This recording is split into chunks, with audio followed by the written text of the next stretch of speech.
All right. Well, hello, everyone. Welcome to Wine, Women, and Words. I am Michelle, and with me, of course, is Diana. Hello.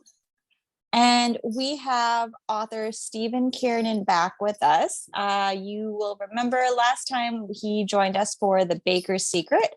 And tonight we are going to be talking about the Glass Chateau, which I have not been able to put down. It's a good thing that I have work and I had to go out and do my job, which I love my job. But I was very upset that I couldn't finish the book because I was like very close. But you'd never expect the fire-breathing dragons to come in on the last page. That was a good surprise. Completely out of left field. I thought, wow. Most historical fiction doesn't have that, yeah. No. Fire-breathing dragon I did not have that on my bingo card for a World War II historical fiction novel. Well, nice thank to you be so back much with you. for coming back. Yeah, great to be with you. Yes, and let us all have some wine. Yes. Pause for drink. Yes. Now this is audio only, so no one else sees this. But my laptop has died, so I have since been recording on my iPad, and I have not found the correct number of books to stack to have my camera at the appropriate angle, and I'm not happy with this angle. I'm just going to keep my wine glass right here. You know, it's one of those things. I'm beginning to collect things for which there is no word, and that there ought to be a word for. And I think that this new thing of like figuring out the height of our screens so that we look appropriate in Zooms, there should be a word for that. You know, along with, what do you call a parent who has lost a child? What do you call them? Mm-hmm. What do you call like when a house is perfectly sited on the lot that it's in? My favorite of the words that we don't have a word for yet is the feeling you have when you finish a novel or you're getting near the end of a novel and you don't want it to end because these characters are living in your brain. And so you go slowly, even as you're going quickly. And the feeling you have when you read that last sentence and close the book, really only in good ones. It doesn't happen every time, but where you close that book and there's this great sense of fulfillment simultaneous with this great sense of loss because the story is over. And we need a word for that one too. Absolutely. I call the point when I don't want to stop reading is the unputdownable point, but that doesn't roll off the tongue very easily. So everyone start thinking of words and send them to us so we can get them out into the world. Perfect. So, of course, we are here to talk about the Glass Chateau, but for our listeners who may not yet be familiar with it, can you give us an overview of what the story is about? Sure. So I guess I'd start with this. Imagine a damaged country that has a lot of work to do to get back to where it used to be. And the problem is that the people are all really divided and entrenched in their views. And everything from neo-Nazis on the right to near-communists on the left, and they each think the other side is not only wrong but is corrupt and stupid. And they're divided financially and spiritually and culturally and educationally in all these different ways. There's even a former president who stages rallies in which he criticizes the current president. And somehow these people are all supposed to join hands and rebuild their country. Now, I know this is a really far-fetched idea and a real stretch of the imagination. We can't imagine that happening anywhere. But it did happen in France after World War II. And this novel begins a month after the German surrender. And it's, it's a destroyed country. It's every church and school and hospital and bridge and major roadway and power line and gas line, they're all destroyed. 1.5 million buildings were destroyed during World War II in France, and the people are all divided. So this book tells the story of a guy named Asher, a Jewish man from Bonheur, which is an imaginary town in the north of France. And before the war, he was kind of a family man and had a quiet life, and he made excellent boots. People would come from far and wide for his boots, and he had a particular way of assembling them. But when the war, he actually sees early in the war, he sees his family killed. And so he becomes an assassin for the resistance. And it's not like rifle and scope from 200 yards kind of assassination. It's like the knife going into the person's belly, or his hands on the person's throat. And so the end of the war comes, and he's full of sorrow and grief. He's also full of guilt at what he had to do in the war. And he goes back to where his house was, and it's rubble. He goes back to where his business was, and it's destroyed. He goes back to where his synagogue was, and it's burned to the ground. So his life is every bit as destroyed as that country. And he goes wandering, mainly starving, but he really wanders the country for months on end. And then one day he comes to this chateau where he's just hoping to get a meal, basically. And they say, yeah, you can have some food, but you're gonna have to work. And what they had him do was carry wood and put it in these kilns that have to be kept at a very, very high temperature. And it takes him a little bit to find out that those kilns are making glass. And this chateau has been making glass for over 400 years. And what they're doing is making new stained glass windows for all the cathedrals that were bombed during the war. And every person there, man, woman, old, young, everyone there is damaged goods. They've got emotional scars. They have all kinds of interior psychological wounds. One guy never says his name, never tells anyone his name. Another guy never speaks. And Asher keeps his own secrets, doesn't tell them he was an assassin, doesn't tell them that he's Jewish, because we're all Catholics building for Catholic cathedrals. And it turns out, in part because he drew a lot when he was a little kid, and in part because of his work building boots, he turns out to have a knack for stained glass. He's bad at making glass, but he's really good at making windows. And so as all these damaged guys get together, lo and behold, they're all ready to fight at a moment's notice. And yet, when they're working on these windows together, arguing all the way, the littlest first bit of healing happens. And maybe from them, this little community of them might heal. And from that, maybe a nation might begin to heal a little bit.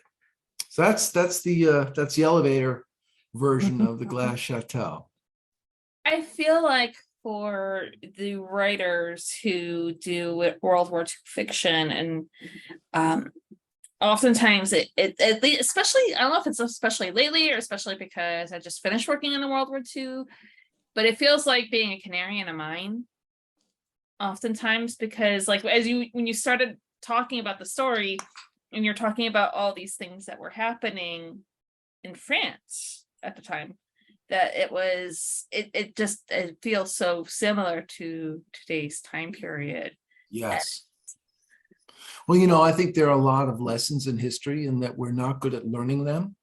And so part of why I like writing World War II stories, in part, is because like there's so many great yarns to be told about that war and that time, but also because there are things that from that time that really do resemble the way the world is now. And we know that France was able to rebuild those cathedrals and was able to rebuild their kind of civic fabric. Now they're always on strike and arguing like crazy all over France, but I call that democracy. You can have no strikes or strife really easily. Just get, a king, or some kind of dictator, that'd do it. But really what they have is a very lively democracy, and always have. But I think that nonetheless, there's been enormous healing there. And, why do Americans go by the millions to France year after year? Apparently the streets of France, or especially Paris, are just a zoo right now with so many Americans that are there. I think there's something valuable for us. And certainly, as I was looking at, well, here's what I can say, Diana. A fundamental question of this book was it going to be a fairy tale or a wish that I had, or was it going to be a real story about things that really occurred? And I can talk more about that in a minute, but that was sort of the test that I had was this my hope, or was this a reality that existed at that time in France? And would it have something to say to us now? There are so many World War II novels out there. And I feel like especially right now, or in the last few years, authors are really starting to branch out and explore some of the more untold or the forgotten stories from that era, and also explore the locations and the time periods of that era as well. And I just really think this is probably one of the first, maybe not the first, I can't think of another one though, novel that I've read that takes place just after the end of the war, when everyone is trying to figure out what happens now. Like, what do they do? They've gotten so accustomed to war. How do they start living not in peace? And peace doesn't necessarily mean that, you know, everything will go back to the way that it was, because it can't go back to the way it was. Right. What was it that drew you to that particular time period for Asher's story? It was before I even knew Asher's story. It was that I think that our culture desperately needs healing stories right now. I think we really do. I think we've been through a hard time. We had some really divisive politics for a while. They're not gone, but they're not as severe. They're not every day. The main news is a division between people. And we had COVID that killed 1.5 million people and disrupted every single person's life. And pretty much everybody knows somebody who died out of that 1.5 million people, or knows lots of people who got sick. We need healing stories. This is what I believe. So when I did my research for Baker's Secret, which is now, the book is 6 years old, so probably research was 8 years ago, something like that. One of the things I was struck by, I was looking at a lot of photographs of France during the war, and there were all these cathedrals that were destroyed, just really blown to bits. And when I would look up that cathedral today, it's beautiful, like they rebuilt it. And I thought this is such a great metaphor for how a place might recover, is to look, and there's no big names on it. This is the person who fixed this cathedral. No, it took like hundreds and hundreds of people.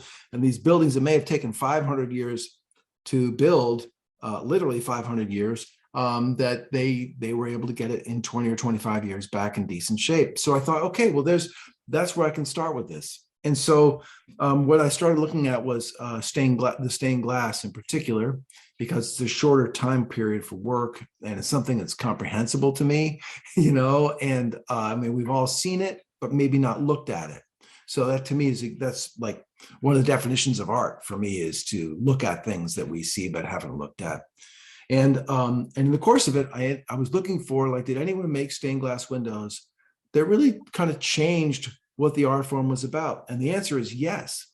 And the guy who did it was actually a Jewish man from Russia, well, Belarus, named Moshe Segel. And he had done a whole lot of art that was very noteworthy. And he did a painting, for example, when he lived in Moscow, for an opera that was, and this is in the early 1900s, that was it was an opera about music. And so he did a backdrop painting, gigantic painting of an enormous man, taller than buildings. And he's sort of dancing on the tops of the buildings while he plays a violin. And it's very bizarre. It's a two-tone violin. He's got green skin and that sort of thing. But that painting was the beginning of the notion of the fiddler on the roof. Mm. Like, this artist is in our lexicon, in the same way that, I remember years ago working construction, and a woman I knew came by to say, hey, can we have a beer after work? And after she left, all the guys were like, hey, Romeo, how you doing, Romeo? And I don't think any of those guys had read Shakespeare. They just, like, it was part of, like, Shakespeare's so this Moshe Segel, his art is absolutely familiar to us, but we don't know him by that way, because when he finally left Eastern Europe and came to Paris, he changed his name to Marc Chagall. And so this is, and he had Hasidic hair and beard, and he took them off and that sort of thing, and shaved them off, and even remained Marc Chagall for the rest of his days. And he completely transformed what stained glass windows are, and what they look like, and how they work, and even how they're built, all of that stuff. So I got pretty obsessed with him, and was thinking, yeah, these guys are going to be building stained glass windows. And then I went over to France. I got a fellowship to an artist colony there, which is just like one of the coolest things that ever happened to me. And I went to France because, I'm willing to suffer for my art, and I got to this cathedral in Reims, and not my favorite city in France, but when I got there, it was a big deal to get there, and to fly to Paris, and then and then take the train and get myself out there. And the hotel situation was screwed up, all that. So it took me, it was a real effort. And I got there. And when I walked into the cathedral, they started building that cathedral in the year 818. It took about 400 years to build. And it's, like 2 football fields long, and it's 150-foot ceilings. It's a completely impressive, amazing thing. And Chagall's windows are right at the back. And I was like, by that time, I'd read books about them. I had pictures of them over the window in my writing room. I was pretty nerdy about it. So I was not going to go running up the aisle to see it. I said, I'll just go down the side there. And when I went down the side, when I found out there was this long plaque, and what it said in kind of a bulletin board. And what it said was that this was the first place that the officials and government of France met with the officials and government of Germany after the war. They have, a couple 100 miles of shared border. They've got people go back and forth, commerce, all of that. Like, how are they going to get along? And one of the things that came out of that was Germany saying, this place used to have amazing windows, and now there's just boards over all the openings. And we would like the people of France to go find the greatest stained glass window makers on earth and have them replace all these boards, and it will be paid for by the people of Germany. And what I knew is right then, right in that moment, reading that in my lousy translation skills from French, was that this was not a fairy tale, that people could rebuild, that if Germany and France could rebuild, so that now they're very much allies. They have the same currency. You can go back and forth between the countries. You don't have to show a passport or anything like that. That rebuilding is actually possible. And by the time I got to the back of this cathedral to see Chagall's windows, I thought, it's not just that I have a novel, it's that it's a lesson for us. Like, if they can get along, we can get along. If they can rebuild together, we can rebuild together. And that's what made me go forward and write this story about after the war. No more bullets flying. Lots of memories of the war that come up in the story, but it's actually like the fighting is really done a month before the novel begins. It's really a healing story. I absolutely love that, and I'm only slightly jealous that you got to go to France and do that for your research. I still can't believe it, Yeah, like I just go there every book, sure. Not so much.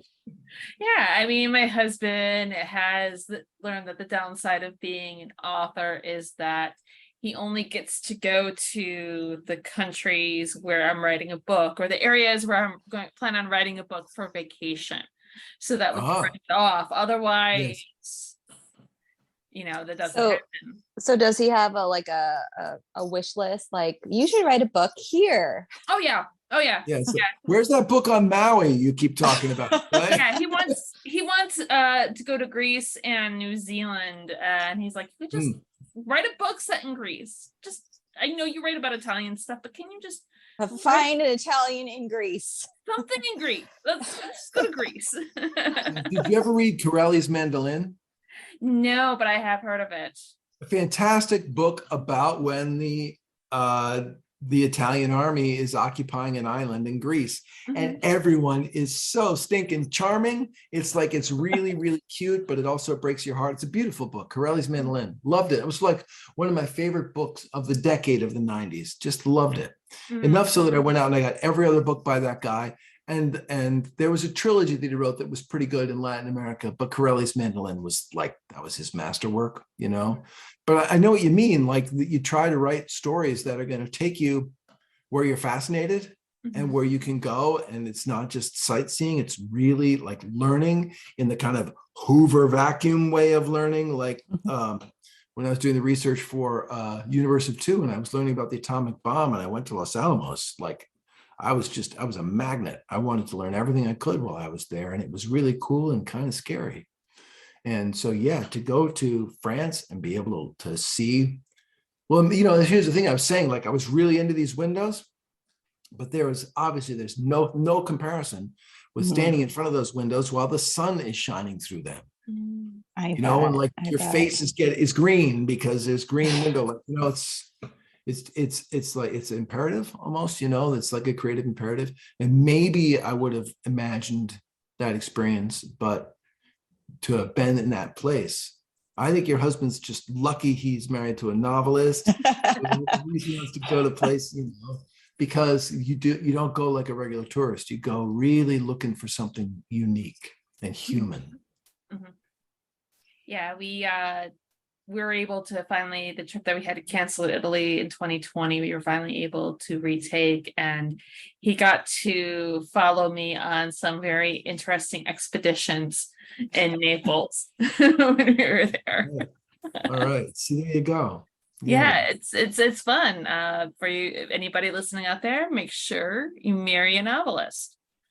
So I'll tell you, one of the things is that kind of dismayed me. And then I decided it was good luck, but I really wasn't sure, which is that I also went down to Nice because that's where Chagall lived later in his life. And the National Museum of Chagall is there. And so it's like all of these, tons of his works. And it's a really fantastic place. So it's in Nice, and I got down there. It was not expensive to get down there, and I went really in the off season. It was just about Thanksgiving here in the States. So nobody thinks about going to a beach town then, but it's actually still warm and beautiful, beautiful place. And I got a deal on this hotel that was like 2 days later going to close and do like a major restoration thing. So it was already kind of chaotic, and I was fine with it. And it was a place called La Perouse, and I went to La Perouse, and it's pretty cool because well, I'll just say this. I'm like so psyched to be there, and I've got like 3 days or 2.5 days, like not long, but I'm gonna get to. I know I'm gonna get to see Chagall's place, and I'm definitely gonna jump in that ocean, man. And I get up to La Perouse, and there's a plaque next to because it's really on the point. And on one side it's like the city of Nice, and on the other side is the harbor of Nice, and that harbor's like Greece, or Italy. It's like 5,000-year-old harbor, right? Except that now it's got 300-foot yachts in it, right? Literally. It's got these gigantic yachts in there. But anyway, so this is like the point of land between those two things. And so it's just, the views are unbelievable. And there's a plaque next to the door before you go into this hotel that says, welcome to La Perouse. This is where James Joyce finished the first draft of Ulysses. Oh, and wow. At first I was like, oh, I can't stay here. And then I checked in and I got to my room, and it's like, I can't leave here. The rest of my life right here. You just do your construction around me. So I actually finished the first draft of the Glass Chateau there, which was a part of the fun too, that's so cool. Yeah, part of the history. Well, there's definitely something to be said about researching a place or researching a person or an artwork or architecture or whatever it is, and being able to experience, to visit, to see the stained glass in person. It's just, you can't, the level of nerding out is just off the charts, right, when you get there.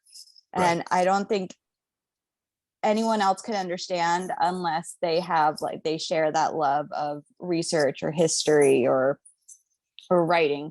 Then other people just go, are you okay? Like, I think I want. You go ahead. Well, forgive me. I think about, like, also what it is that we're looking for. Like when I was, we're not just looking for the facts. Somebody, I can't remember what writer said, a historian can give you the facts about a time, but a novelist can tell you how it felt. And so I remember, like, I went to Los Alamos where they made the atomic bomb. And it was, to this day, it remains the largest collection in one place of winners of the Nobel Prize ever in history. Dozens of people in physics and biology and chemistry and metallurgy, like dozens of people with the Nobel Prize. And yet the milk was always sour. These guys, with all their genius, they could not figure out decent refrigeration. And so literally, like, they'd have fresh milk come up from Santa Fe and get delivered in the afternoon. And the next morning, they'd be like, oh, we're going to have good milk in our coffee. And they'd pour it, and they could see right on the top of the coffee that it was curdled and no good. And so, like, some guys would sit and be like, oh, it's totally turned. And I just think that tells you something about, like, it makes it human, that even though these guys were geniuses, they couldn't keep the milk cold. And it would spoil overnight. And it just tells you a little bit about what it was actually like there. And so, in addition to wanting to know, like, what did they build and who was involved and who was on the detonator team and that sort of thing, It's also knowing that remembering that they're still human beings and finding out what it was like for the human beings that were doing this. I love that. And I think it's really, you can tell when an author loves the research by reading the story and seeing how the story comes to life with like the little details, like, like the curdled milk in the morning, or, the other little details that could seem like the author made it up just to throw a detail in there. But then when you get to talk to them, like the whole reason why we started this podcast, to find out, no, that was real. That was an actual thing that happened, that they couldn't figure out how to keep milk cold to have fresh milk with their coffee in the morning. Exactly. And every time has those things that are really human. The other one I remember, which appeared a lot in Universe of Two, is that the military folks didn't really respect the scientists. The military people had rank, and they had uniforms, and they had a mission and a purpose. It was very focused, and it was to keep the spies out, but also keep the spies in. So they said if there were spies there, they couldn't get out and share information. And they were really focused, because they'd been told about how important this was. In the meantime, the scientists are like sleeping under their desks. They're walking around unshaved. They haven't bathed. They're like talking to themselves and looking up while they're looking up at the sky, figuring out physics equations in their head. And there's just like this, all the Army people just like, these people are wasting time and money, and we're guarding them, and what for? It was all that kind of attitude until they did the Trinity test and they saw what these guys were building. And they said, oh man, never mind. These are the most terrifying minds that there ever were. They're so powerful, right? And that's a human thing. And that's what it was like to be there. So you got your curdled milk, and you got a little bit of friction between the cultures of people there. And then the bomb goes off and it all changes. And in the Glass Chateau, there's nothing so dramatic as the atomic bomb. It's much more about the hearts of people who are broken in a place that is broken, and how they mend, and how they fall in love. And it's not like love was before the war. One of you said something about, you can't go back to the way it was before. A man who has lost his wife in the war, if he has a lover later, it may be good, but it probably won't be great, especially if she lost her husband, And so it's interesting because there's sex in this book, but it's not great romantic hot stuff sex. It's more like a couple of broken people just trying to find some comfort, and it makes it in a way like sad, but also kind. I don't know. I think it was difficult to write because it's very layered, and I wanted them all to be okay, and they're not all going to be okay. And that's the thing with like love scenes. When I know, like, you go on TikTok and all the romance authors and everybody's like all about these like really hot love scenes, but really what it comes down to in those scenes, it's emotion. It's what the people are feeling at that time. And like in your case with the book, they're broken people just trying to find some comfort in another human being. It's that emotional connection. That's what makes a good love scene in a novel. Yeah, I think that's right. It's also makes a good love scene in life, the emotional connection, True. And it's funny because I think like some things, it's easier to write violence than it is to write lovemaking or even a kiss. Yeah. I remember years ago being at a writers' conference and then signing people that they had to write a kiss, and they're like, "That's gonna be so easy." And then they looked at the page, it's like how do you have an original kiss that isn't like cartoonish? And the answer is you get into the emotions of the people who are kissing.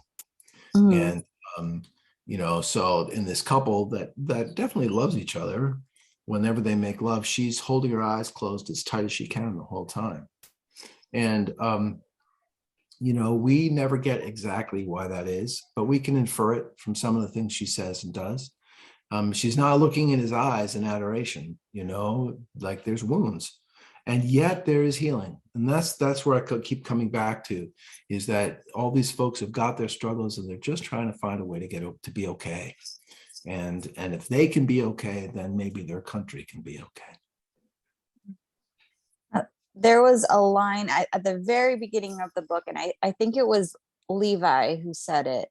I could be wrong, but that he said that there was a difference between victory and peace. And I feel like that line seems to follow Asher as he tries to heal and tries to move on, that for him, there's a difference between surviving and living. And he has to find a way, he has to decide which one he wants to do, and he has to find a way to get there.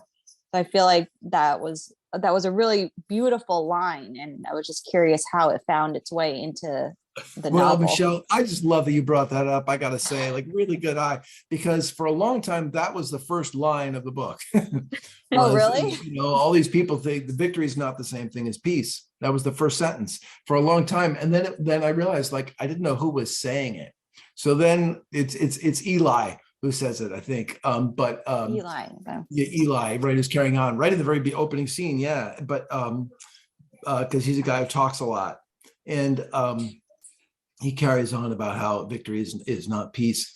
For me, it was important because the war is done, and I don't want to diminish at all the sacrifice and the achievement of defeating Nazism and that kind of whole totalitarian form of government, and liberating the people of France, and all of that, and the lives that were lost to make it happen. And like you think about, well, I don't know. I don't want to get carried on more details. I was going to go down that avenue, but I'll just say, like, there was a great passion among the Allies that started at D-Day and finished, 9 weeks later, it was the liberation of Paris. 9 weeks. It's unbelievable. They just marched across that countryside, but everything's destroyed. So when they move on, the destroyed lands are still there. And here, and here's this guy. He's just a bootmaker. He's not a general. He's not a president. One of the things that's happened in the last 15 years, some say since 9/11, but I think it's more recent than that, is that Hollywood has decided the world is broken, and the way it's going to get fixed is by somebody with a cape.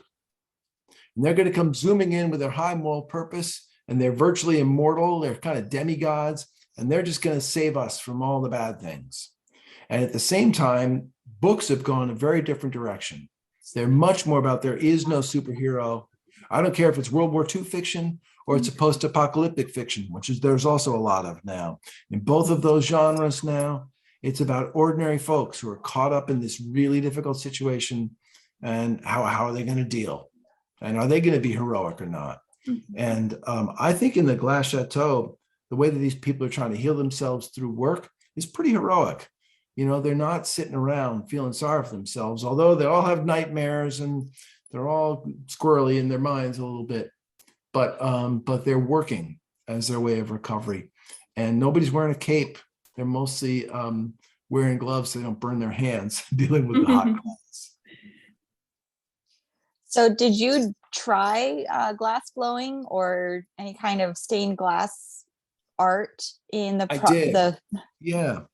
So I first of all, I didn't make stained glass. I spent a lot of time watching a guy who makes great windows. I live in Vermont, and a guy named Larry Rebecki was really good with instructing me. And I showed him an early draft and then of the book. And then he's like, "Oh, I got to do a lot of work with you." And I said, "Why?" And he said, "Because I don't want you to screw it up." And I skipped some steps in the process because I just couldn't have like the stuff lie around for a day drying. Like I just needed to keep the plot going, But then I went to this place called AO Glass. AO Glass, makes very nice wine glasses and cocktail glasses and pitchers and vases and things like that. They also make art. Like they were working when I was there, mostly they were working on a lot of glass that was going to be the next sculpture by Maya Lin, the woman who designed the Vietnam War Memorial in Washington, the wall. Mm-hmm. So they make really cool art too. So I did, there's one point where their glass makers are pretty funky in the scale of artists. They are weirder by a lot than novelists. They're weirder than painters. They're weirder than actors even. They're like pretty weird. And so I'm just like this kind of preppy looking dude with gray hair, like taking a lot of notes and asking questions. And at one point, Rob Beckham, this one guy who's really cool, just is like, okay, enough. And he takes away my pad and pen and puts it down, and he does a gather, and he wants me to make one of those orbs for that artwork. And they have a language. There's a whole language in glass making, and if somebody's just like a natural at it, they're just like a prodigy. You just like hand them the blowpipe and they're perfect right out of the, there's like a word for that. The word they used for me was pathetic. And it was unbelievable, because like I would try and do something and Rob be standing there and just be going, it's pathetic. And he'd be under his breath, like no one was being disrespectful, but like two guys would walk by while I was trying to do something, and one would like nudge the other one, like, that's pathetic. So then Rob kind of gave up on me a little bit, but he was very patient. And then instead he taught me how to do a little bit of sculpting and how to make a glass flower. And so I did make a glass flower, and it's right here in a little vase I have. I don't know if you can see that or not. Oh, very nice. And then it turned out that like the next day I had a scene in the novel that had a little problem, and the solution to that problem was to make a glass flower. So then there was a glass flower. I'm like, I'm good to go, right? So now and it became this little symbol of love all through the book, and not all through, but like the last third. It's not a huge thing. It's just part of it. But I liked it enough that I had a friend of mine do a line drawing of this glass flower. And so instead of saying the end, there's a drawing of a glass flower. And now I've been on tour for about 5 weeks. I went back and I made a whole bunch with Rob. I made a whole bunch of glass flowers. And at every event in my tour, I've been doing a raffle and somebody gets a free glass flower. And, how cool. It's been really, I really got into it. And they don't do teaching. They're like a production glass facility. But I'm gonna when the tour is done, I'm gonna be annoying them, because I want to hang around and make some more flowers and see if I can get above the pathetic level. Here's the thing, it's really, really compelling. And the main reason it's compelling is in addition to like, this is made of crystal quality glass. So this thing is good for about 350 years. Okay. And it's sand and lime and potash. Taken up to 2,000 degrees or so. So anyway, so here's the thing. When I was making one of these and it was coming off the pole, the blowpipe, and it's maybe going to fall. Do you reach out and catch it? You No, do not catch it. you're not supposed to. Yeah. It's probably 1,800 degrees. You'll never close your hand. It again, it'll be all scar tissue. If it shatters on the floor, do you sweep it up? No, unless you want to set your broom on fire. Right. And and I think about like, in my house, the greatest danger would be like, I run out of printer paper, or like the battery in my laptop wears out, it's like, it's just not, there's not that kind of, there's no hazard in it. Okay. Oh no, a paper cut. I mean, it's just like, it doesn't kill me. And so for me, that was very compelling that they would choose an art form in which they could be very, very badly hurt. And all of them had been a little bit hurt a bunch of times. And they were careful, but they weren't like super careful. And a little bit, the scars were part of like the cool of it. Yeah. And so as I'm like creating these characters who are all volatile and ready to fight, and they're all fiery themselves, it turns out they're all fragile too. They're just like glass. And so I never use that metaphor in the book because it's just clear. It's just obvious they are. And that there is a danger to what they're doing. And that actually helps because they know danger from the war. That's familiar. And danger was what gave life meaning for a while. So the danger of making glass kind of works for them.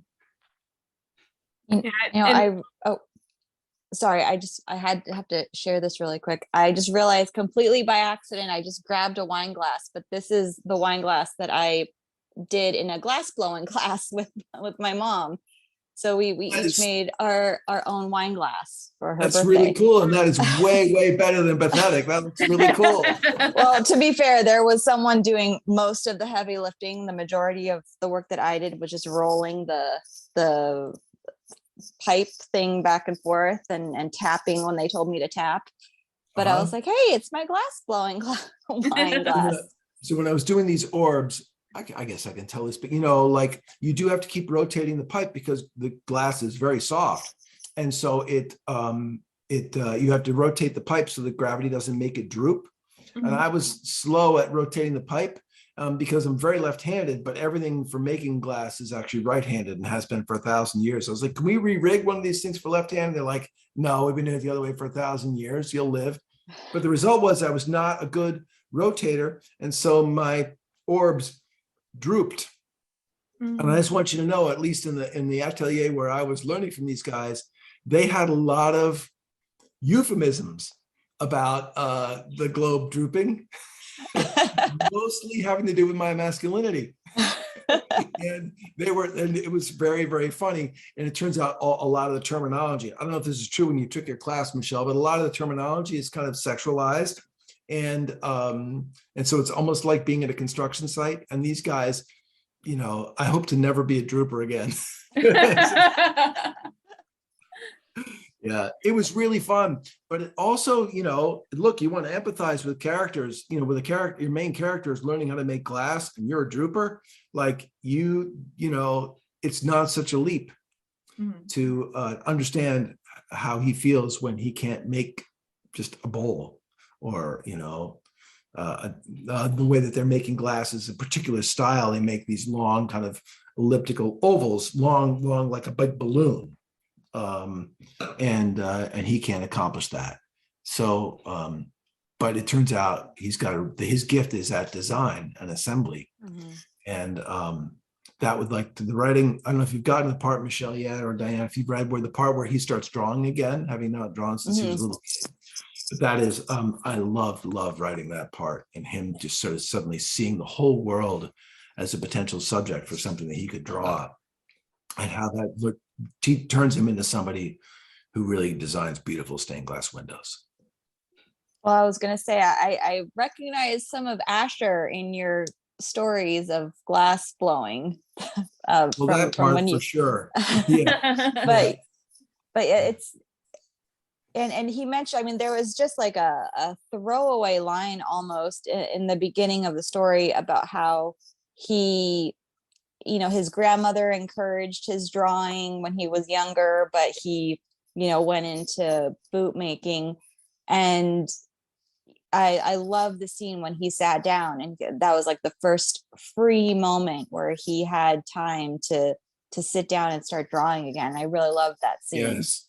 Thank you. You know, yes, what it was is he loved drawing as a little boy, and his mother liked it because she had a lot of sons. And so, you know, sometimes she needed to make dinner or something. And so if she gave him like a pencil and a piece of paper, he'd be quiet for half an hour. And what he mostly did was draw his grandmother. And she liked it very much, until one time when he did a drawing of her hands. And his mother liked that one the best. And his grandmother was very insulted because the hands looked really old to her and her feelings were very badly hurt. So he stopped drawing. And he was like a 10-year-old boy, and he stopped drawing. And now he's an adult, and he's been through the war and all these things. And there's like reasons why they're not working at that particular time. And he goes into this kind of cobwebbed old dusty room in the chateau. And there's a roll of paper and a whole bunch of charcoals. And that's it. There's no looking back. And the next thing you know, he's a genius at making glass, and he's drawing all the time. And people come into his room and he's drawing all over the walls. He's been drawing on his clothes. Like he does a little bit of Beautiful Mind, a little bit like he's just doing it, drawing on everything, you know? Yeah. So like I said, I'm not quite done with the book yet, but do we ever find out, for my own curiosity, because I'm impatient, do we ever find out what the man with no name is actually called? Or is he the man with no name through the whole book? I could tell you that, but then I'd have to kill myself. Sorry. I think, you know, we do find out why he doesn't share his name, right? His name is associated with a great act of cowardice during the war. And so that's why he doesn't want to share his name. And whether we actually find out his name or not remains to be seen.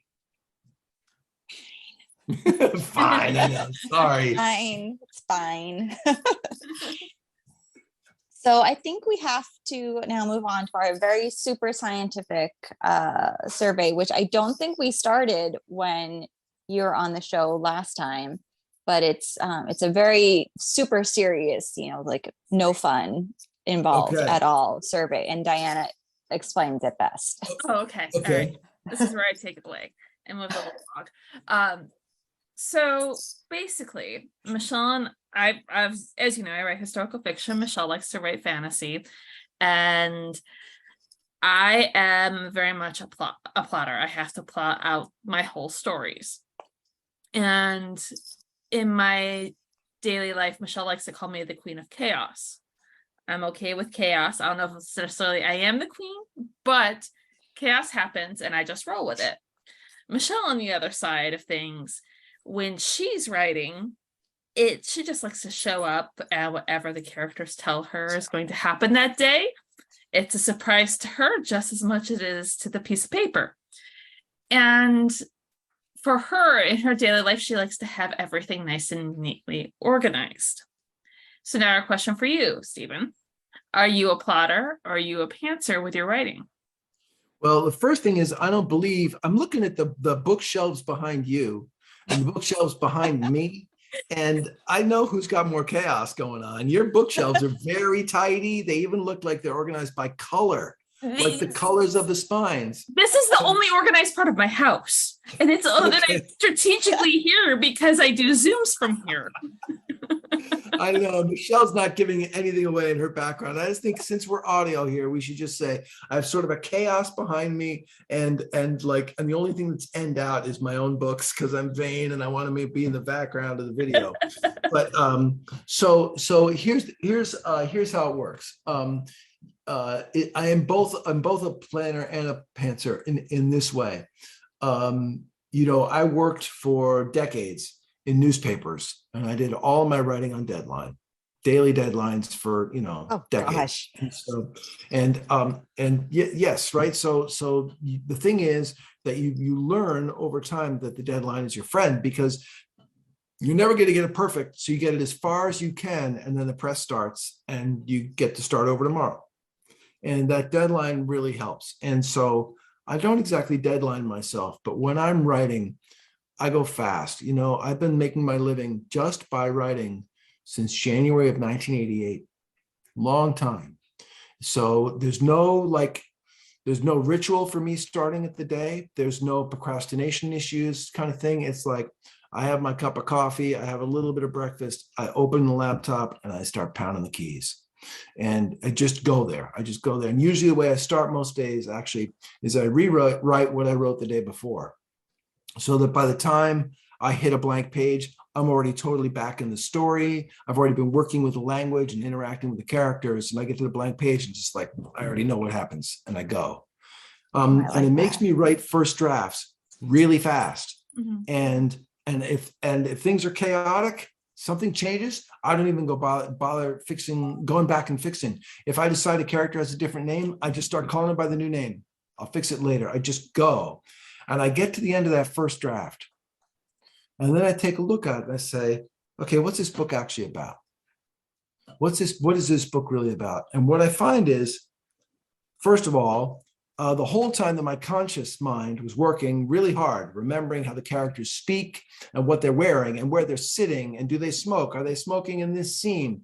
And what are their goals? What are their motives in this conversation? What is this friction about? What kind of day is it? All these things I'm keeping track of, concentrating really hard in my conscious mind. Turns out my subconscious mind is working every bit as hard the whole time. And so I get to the end and I'm like, okay, what's this book about? And usually the stuff that is dull and procedural and about like how dinner was made, it was done by my conscious mind, and what the light was like and how they were smelling the wine in their glasses and what caused them to kiss. That's all in the subconscious mind. It's much more interesting. It's much more emotional. It's much more associative and metaphorical. So I literally I finished that first draft and I go, now I know what the book is about. And for me, then becomes the most my favorite part of the whole process, which is that first draft revision, because the thing is a total mess. It's the dog's breakfast. It's just a mess. But now I know his name is Dixon, and he's sexist. And I can have Dixon be sexist all the way through. Dixon had a different name in the first draft of The Curiosity, and I needed something that was that just had a little, well, that had the name Dixon. And I thought that book was going to be kind of a political polemic about really sketchy ethics in a lab that's doing cell science. And it's way beyond, should we do cloning or not? It's like they're doing like gene splicing and all kinds of stuff. And it turned out when I got to the end of the first draft, that it was like, no. It's actually a love story. And there was this major character, it was a guy who was running for president who wanted to like ally himself with this cell science, because it was going to be the return of American supremacy globally in science. And he never even appears in the book that resulted. And instead, it's a love story. And I didn't know that. I wasn't smart enough to know that that was the better story that was in there. So there's like the plan that I have, but I know that it's not a good plan. And because I've been just writing all this time, like I don't worry if I have a bad day or a bad idea or a character that isn't vivid, like I'll fix it later. It's all fine. It's fine. Just let me get the story down. And then I get the story down and I say, oh, this is what it's about. And, you know, same with Universe 2. I thought that was all going to be like this didactic thing about the atomic bomb. And instead it was kind of an epic love story. Mm-hmm. And my favorite ending, because it ends in this gesture of love. And so, you know, when I started the Glass Chateau, I didn't know. I was really far along. I was hundreds of pages along before I found that wall in the cathedral that told me that Germany had paid for the stained glass windows by Marc Chagall that I had gone there to see. And so the world was saying like, yep, go with this, go with it. This is your story. And so I think part of it is like being open to what's in there that I didn't know was there, and partly being open to the world and being willing to take out, you know, a whole chapter because it's not actually what the book is about. And I've done that a bunch of times. So like a whole chapter, there's 25 pages out because it's not part of it anymore. And the weird thing is, it feels fantastic. I'm not killing my babies. I'm like killing skunks that are living under the porch. You know, I mean, literally, like sometimes when I know a character really well, I take like this much text and I take it down to like 3 words. I don't believe you. Walk away. He shook his head and walked away. I don't believe you. Shook his head and walked away. And suddenly, like, you have betrayed me, and what you did was this. And all that. No. This time, I don't believe you. That's bullshit. Well, you know, and there's the economy that happens when you really know your characters and how their gestures can be articulate, all of that stuff. And it's not me saying, here's dialogue. I need to come up with something for them to do to break up the dialogue. It's much more like, no, this is what they're like now. And so this is how they'd talk. These are the fragments they'd use. This is the euphemisms they'd use. And this is what they'd be doing. Maybe they're whittling. Maybe they're restringing a guitar. Maybe they're fixing an engine, but they're doing something that's their personality. So there, I completely dodged the question. I'm not a planner or a answer. I'm both. It's just a very elaborate evasion, okay? Now, you know, I love, one of the things that I love most about this podcast, and we've been doing it for almost 8 years now. And it's really, we're super selfish, and it's really just a writing workshop for us, because one of our favorite parts, and I can speak for both of us because we've said this both before, is we love hearing how other writers write. And I love what you said about rewriting what you wrote the day before, because it helps you get into the groove. Because one of the hardest things, for me at least, if I'm not in the right mindset to sit down and write, it can be, you know, a few paragraphs, a few pages or whatever before I start finding myself in the groove and I'm back in that world. So what a great trick to get your mind back in that world than to go back and write what you wrote the day before. I love that. Well, thanks, Michelle. I think it's really almost athletic. You know, you look at really good athletes and they don't, when they're going out for a run, they don't like lace up their shoes and off they go. They warm up, you know? And so for me, it was like, And sometimes, by the way, what I wrote the day before is such junk that I never make it to the open page. There's some people, I have a novelist friend who's really prolific, and he makes 1,000 words of new ground every day. I can't do that. Sometimes I write a scene and it's junk, and I have to just say, well, that's junk. Let me try again. But sometimes I get to that blank page and I'm humming. The other thing is, I mentioned before, the glass that I use as what these guys make at the chateau is the windows that Marc Chagall made. And so I really got immersed in this guy's work. And sometimes he would hand me stuff. So, Chagall, for people who don't know him, a lot of the paintings are of this shtetl, this Jewish community in Belarus where he grew up. There were 22,000 people there before the war. There were 118 people there after the war. That's how you kill 6 million Jews, one of the ways, right? And the ones that weren't killed fled. So it's serious stuff, but very, very, very serious, like the most serious. But in the meantime, then he went on to make this amazing art. And so there will often be like a painting of his village, but the cows will be flying in the air, right? And so I had to have flying cows. I had to do it. And I want to go to the text for a second, if you'll indulge me, like a 1-paragraph, 2-paragraph reading. Yes, but of course. One of his earliest drawings. I think he's about 14 years old, maybe 15, I forget, but it's really basic. It's like a box with a triangle above it, and that's a house. You know what I mean? And then there's like a little square that's like the chimney, but instead of smoke coming out of the chimney, there's somebody sitting on it holding a bowl, a man. And then down on the ground, there's a woman who's kind of stuck her head out and she's looking up, and it's almost like cartoon drawing, but she's clearly annoyed by somebody being on the roof. So I'm writing along, and so Asher, whenever people always ask him to tell stories, because he always has one ready, and he tells them stories all the time. So his sweetheart is Marie, and he's just told her for the first time that he loves her, and she's like, don't do that, and he's like, why not? I mean, I'm the one taking the risk of telling you this. And she says, I don't know anybody today who has what they loved yesterday. Right? This is life in wartime. So I'm just going to read a couple paragraphs, but if you think about just the image of that. So she says, tell me a story, to change the subject, right? And this is the story that he tells. And I need a story in this moment, okay? And it helps that she has an orange cat. But here's how it goes. Okay, Asher stood. She wanted to change the subject, did not want to talk about love. He reached toward the cat, but it darted away, an orange blur. Suddenly he knew exactly the story for her to hear. It's one of my first memories, he said, remembered as if in dim light when I was 4 or most 5 years old. It was a sweltering day, the house stifling, everyone complaining. My grandfather took a bowl of carrots onto the roof to eat in the shade. Normally, he was as serious as a funeral, dressed all in black and strict about rules and religion. I was frightened of him, though I believe I loved him too, in the manner of a child. We heard his shoes overhead. He was having fun up there. I could hear him calling out to anyone passing by. I went outside and peered up at him from the walk. He waved and hallooed as if I were half a mile off.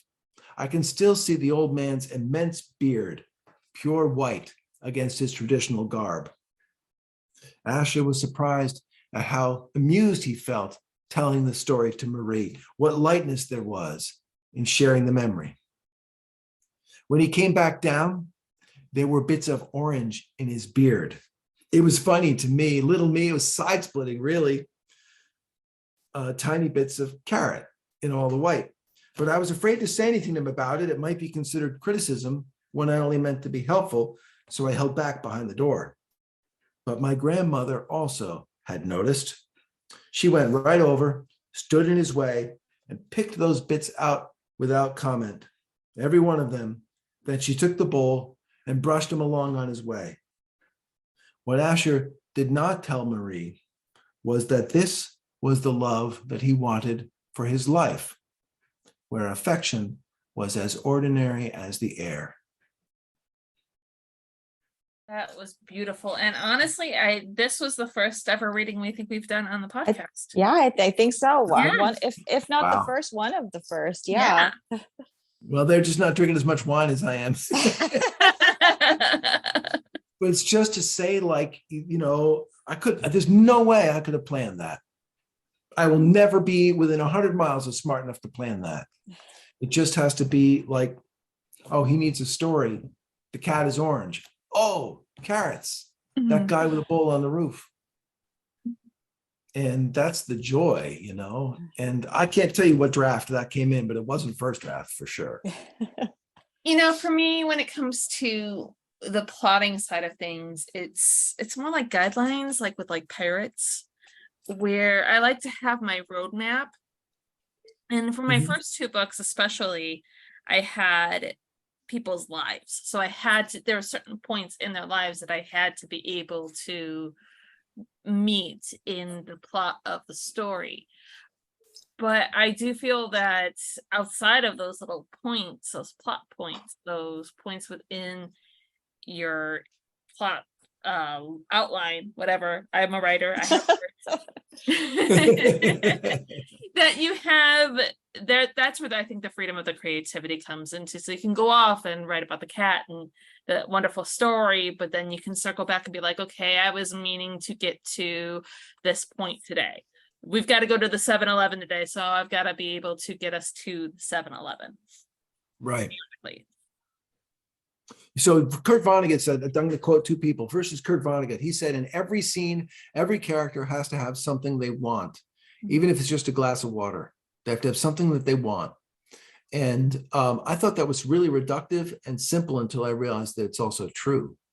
And it's especially good if people want different things, and if they're not saying them overtly, and maybe they're not even fully aware of them, but they want something. And there's like, it gives them a motivation. The other thing is something, I think it was E.L. Doctorow who said it, but I'm not sure. But I think it was him. And he said that that writing a novel is like driving to Philadelphia for the first time at night. And you know the major highways that you need to turn from one to the other. But at any given time, you can only see as far as your headlights. And you just have to trust that if you follow your headlights and you make those major turns in the morning, Philadelphia. And like, I think about what you're describing, which is you've got your major points in the person's life that are going to get, I definitely have a lot of that. The other thing that I do is while I'm writing, I have another file open on my computer because I will get ideas that could be used later. And that, or that I want to use multiple times or something like that. And I'm always feeding stuff into that file. And then every once in a while I'll get like 40 or 50 pages down and I'll go like, okay, it's time to regroup. And I'll go to that file that's all in chaos and I'll just kind of put things in order and then write the next part. That's also where when I make in that same file, when I make major cuts, I don't throw the stuff away. It's a little way I trick myself. No, I don't want to. I loved that. It was a lot of work. It's a good moment, whatever. I take it and I put it at the bottom of that file. So when the book is done, I haven't cut that stuff. It's still there, really. And I go back and it'll be like literally 40, 50 pages long of all the junk I've taken out. And there'll be like one sentence that I want to plop in someplace. Like it's just irrelevant, but it doesn't hurt as much as saying I'm taking this page out and never seeing it again. No, I still have these files of what turned out to be junk. But I really like what you said about like there's points you got to get to, but some of the art is in how you get there. Yeah. Right. And what's unknown and what's a surprise. Yeah, sometimes you want to take the long way around and go through the winding meadow, across a creek, down the street, but you still got to be able to make the left to be able to get to the 7-Eleven. And sometimes you fall in the creek and you cut your knee open, and so you got to, when you get to 7-Eleven, you need bandages too because you need something. And I mean, to tie in Asher's journey, I mean, he had to follow all the riverbanks because there were no bridges left intact. So yes. He had to go the long way until he found that last bridge that was still standing. So he had to go over the river and through the woods and the whole roundabout way. Ooh, I like how I pulled that in. Look at you. Very good. I'm very proud of myself right now. Nicely done. Yes, geography. And there were trolls. Turns out there were trolls under that bridge. Right? I mean, someone had to take care of the fire-breathing dragons. Exactly right. Yep. Plot twist. I wrote about the first, I don't know, 75 or maybe 80 pages of this book. And I gotten to the point where Asher has arrived at the cathedral thinking that that's where his destination was. And he finds it's totally beaten up and blown apart and is a mess. And he meets a really weird woman there. And he lies down and goes to sleep in that cathedral. Mhm. And the next day I had a health scare and ended up in the hospital. And everything's cool now, but everything was not cool for a little while. And when I got out of the hospital, I went and I lived at my brother's for about a month. And then I came home, like I was strong enough to be able to be on my own again. And I came back to this novel and I said, I am a different person now. And this was a real scare. This was a serious thing. And I'm going to put my death in this novel. I'm going to make a character in this novel that is my death. And it is not going to be some creepy dude with a scythe. It's not. And instead, it turns out to be two guys. And they're brothers. And they're really, really, really dumb. And they're also incredibly strong. And they just they can literally just kind of bump you and bump you off, like just a moment of, and they're talking about killing people and killing stuff all the time because it's just, they're so strong, things get broken, people get killed. And so I put them in thinking they were going to be this really heavy metaphor. And instead, one of them's fallen in love with a married woman and he's all heartsick. And the other one is trying to help his brother with his broken heart. And they're kind of funny and they're also terrifying. And it was like a way that I kind of reclaimed myself while I was writing the rest of the book. And that's definitely the kind of stuff when I say like what the subconscious mind is coming up with, when the conscious mind is working, I'm writing a scene about these guys cooking a turkey and a chicken that they stole. And are they going to give some to Asher, who is starving? And they give him a little. And I realized that's they're going to be my death. And that's what my death is like. And so I don't have nightmares like Asher does because I know it's just going to be one of these palookas who just accidentally goes, good, and off the cliff I go. And writing can be therapeutic sometimes. Yes. Well said. Good answer. We all Good have answer. a very weird sense of humor. Gotta do it. Whistle past the graveyard, right? Yeah, exactly. Well, I know we have definitely kept you long past our hour, but we've had so much fun chatting with you. And you have to come back for the next book because Absolutely love to. Because you have to. He's gonna have to get a punch card now, Michelle. Yes. I love it. You guys should have a punch card. Who have you had on a lot of times? Like who has had like 3? Well, we've Greer McAllister is going to be number 5 this year. No, 6. 6. She hit 5. She hit 5. So 6. Yeah, so we have to go to Massachusetts because on the 5th time we go. After that, we go to you. Yeah, it's been a long standing joke here that the 5 times you come on the show, the 6th time we go to you and we record at your house. And now we have to actually do it. Yes. Now so I don't know if we ever actually thought someone would be on the show more than 5 times. Expected this podcast to last that long. Right.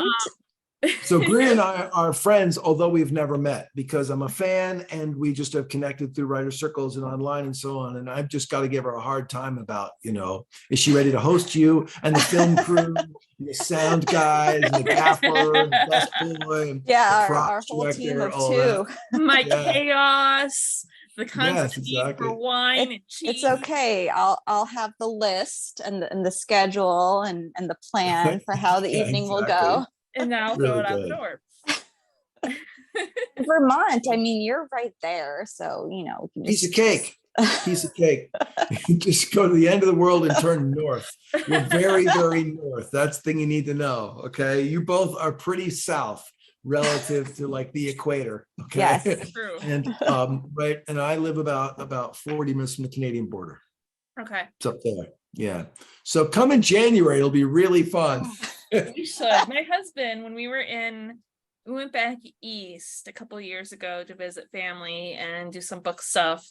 And we went from Boston all the way through to Utica, New York, where my family is. And he was like, I want to go to Vermont and New Hampshire and Maine. I want to just fit it all in. I'm like, we can't fit all this in, especially because SoCal boy, born and raised in SoCal, had never been through to Connecticut or to Rhode Island. So he's like, we're driving to all of these places. And I'm like, I know they're small states. But that's still a lot of driving.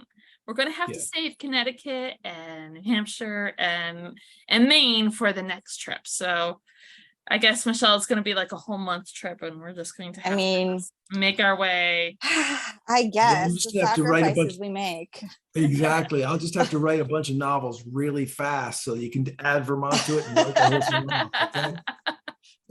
So we can't just be like, okay, we already done a podcast with Stephen, so he hit his 5. That's that would it. be cheating, right? He was on a total of like 2, 3, what's 5 30-minute episodes? Yeah. 2.5 hours. So time-wise, length-wise, you might have hit the 5 episode mark. I think we're looking where we're closing in on Vermont now. It's good, Come in leaf season. It's really nice. Yep. Your husbands will thank you for coming here in leaf season. I live on a road that has an orchard, and I bet that's beautiful. It is actually. There are 2 great things about it. The first thing is that there's a day every May when all of the trees bloom. And imagine thousands and thousands of apple trees all in flower at the same time.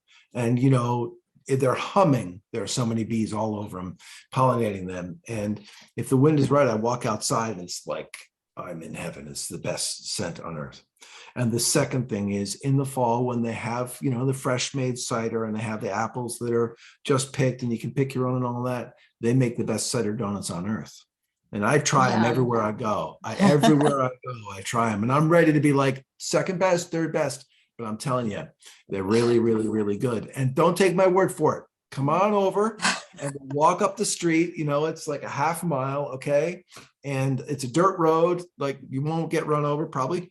And it takes like a dozen or so to really know for sure that they're the best. But we'll get as many as you need to persuade you.